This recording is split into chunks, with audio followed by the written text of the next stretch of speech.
walks into the box that he calls a home. Half a cigarette is lying by the stove. He don't talk to God, so he listens to the news. There's certain things in life that happen before we even understand what they mean. I was baptized as a baby, not because I made the decision, not because I fully understood faith, but because people around me believed it mattered. I grew up at a Catholic school. Church wasn't optional. Prayer became routine. And the stories became familiar. God was always there, at least in theory. For a long time, I never questioned it. But eventually, pain happens, life happens. And sometimes faith doesn't just disappear all at once, but it's something that happens slowly and quietly without you even noticing.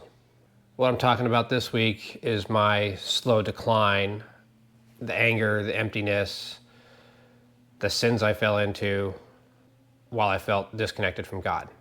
And the strange feeling that maybe, even after all that, God never let go. I think the hardest part about being raised religious or Catholic in my upbringing was figuring out what parts were truly mine. When you're a kid, faith is inherited. You go because your family goes. You pray because the teachers tell you to pray. You confess because the preachers tell you confession clears your soul. Now, I don't regret any way I was brought up. Even after I drifted away, the foundations that were laid when I was going to Catholic school and being raised in faith made me who I am today. Now, even as I drifted away from those foundations, they stayed buried deep down inside me. The discipline, the morality, the idea that life had a meaning beyond money, pleasure, ego, and status. I didn't realize then how much those lessons actually mattered. Now, when I say I was raised in a Catholic school, I went to St. Adelaide Catholic school out in Highland, California. Still there, at least according to the maps. But that school gave me structure. But structure alone doesn't guarantee belief. Eventually, everyone reaches a point in their life where they have to decide whether faith belongs to them personally or whether they're just carrying on traditions that never questioned. They never questioned. I think for some people it's easier to understand, and I think for a lot of others it's very difficult to understand that feeling. And I think that moment came when I lost somebody close to me. If I had to kind of pinpoint a time, that would be it. When this person that was close to me I lost, something inside me changed. So when this person that I lost that was close to me, something changed. Not dramatically, not overnight. It was kind of a slow fading out, so to say. This was one of the people that made faith feel real, not forced, but real. The kind of person that when you're around you felt safe. The kind of person that prayed quietly, who loved deeply, who carried wisdom without needing attention. And I started asking questions that I didn't know the answer to. If God was real, why does this feel so cruel? Why do people suffer? Why does death leave people hollow? I think the biggest question of all was, what's the point of faith if pain still comes anyways? I never had one giant moment where I just stopped and announced I'm not believing anymore, or I'm not doing faith anymore. It was like a slow disconnect.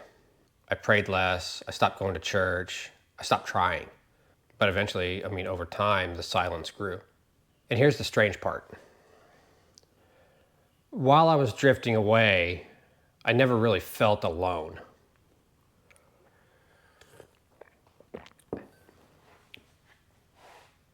There was always this feeling that something was watching over me. And it wasn't fear, it wasn't guilt, it was just something pulling at me to come back. Like a presence or a conviction to work it all out. And I ignored that feeling for a very long time because honestly, losing faith becomes comfortable. When you stop believing in accountability, you can justify almost anything. You numb yourself, you distract yourself, feed every impulse without asking whether it will destroy you or not. And that's exactly what I started doing. When I stepped away from faith, I felt like I suddenly became free. I became lost, but I felt free. The biggest sins that took a hold were greed, lust, and pride. Lust became an escape, temporary pleasure, temporary distraction, something to fill the emotional emptiness without healing anything. Pride was probably my worst, and I still struggle with it today. Pride convinces you you don't need help, that you're smarter than everyone, that you're above correction, that vulnerability is weakness. Pride isolates you. It hardens people. It keeps them from admitting they're spiritually starving. I think what scared me the most was the repetitive cycle it became, over and over and over again. Sin doesn't destroy people, it traps them in a cycle. You feel empty, you chase something temporary, you regret it. And it's a cycle that just keeps on repeating. And I think eventually that's when I kind of woke up and started wondering how far I drifted as the person I used to be. Is this a person I want to be?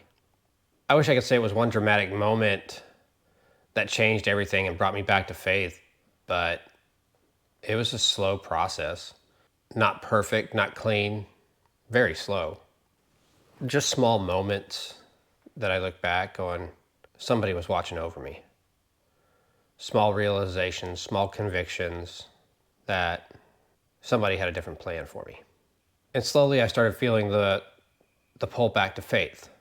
Not to religion in general, but back to God, to meaning, to humility, to prayer and reflection. I think I started to realize faith isn't pretending to be perfect. It's about recognizing you're broken and still trying anyways. I think that's the part I never understood while I was younger. I used to think faith never meant struggling. Now I know faith means continuing to find the truth while struggling. Still figuring it out, but I'm trying. But I know now, the further I drifted away from faith and drifted into greed, lust, pride, ego, the emptier I became. And the closer I move to faith, humility, discipline, purpose, God, the more peace I start to feel. And I think that's the understanding that I never knew as a kid. Obviously, with age comes wisdom. I'm still working everything out.